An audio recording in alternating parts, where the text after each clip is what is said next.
জলে কি মেশানো হচ্ছে না জেনেই খাচ্ছেন ফুচকা? এতে আপনার শরীরে ক্যান্সার দানা বাঁধছে না তো? এবার তেমনই আভাস মিলল রিপোর্টে। গুণমান পরীক্ষায় ডাহা ফেল করলো ফুচকা। ঠিক কি উঠে এলো রিপোর্টে?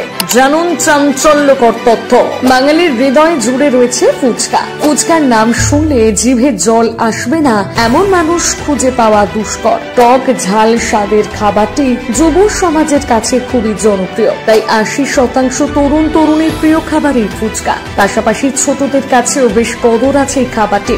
এবার খাবারের কোয়ালিটি চেকের পরীক্ষায় ডাহা ফেল করলো মানুষের মন প্রাণ জুড়ে থাকা সেই ফুচকা। সম্প্রতি এমনই এক তথ্য সামনে এনেছে ভারতের food safety and standard authority. কিছুদিন আগে রাস্তায় বিক্রি হওয়া এই খাবারের নিরাপত্তার গুণমান পরীক্ষা করতে সারা রাজ্য জুড়ে ফুচকার ২৬০টি নমুনা সংগ্রহ করেছিল দপ্তর। এর মধ্যে ৪১টি নমুনায় ফুচকার অনিরাপদ বলে দাবি তোলা হয়। এই ফুচকায় কৃত্রিম রং এবং ক্যান্সার সৃষ্টিকারী উপাদান ছিল। এগুলোতে উজ্জ্বল নীল হলুদ রং এবং টার্ট্রাজিন মেশানো ছিল। আরো 18টি নমুনা কিছুটা নিম্নমানের ছিল, যা খাওয়ার জন্য অবশ্যই অনুপযুক্ত। খাদ্য নিরাপত্তা কমিশনার জানান, যেহেতু এটি সবচেয়ে বেশি চাহিদা থাকা চাট আইটেমগুলোর মধ্যে একটি, তাই আমরা এর প্রস্তুতিতে গুণমানের সমস্যা নিয়ে অনেক অভিযোগ পেয়েছি।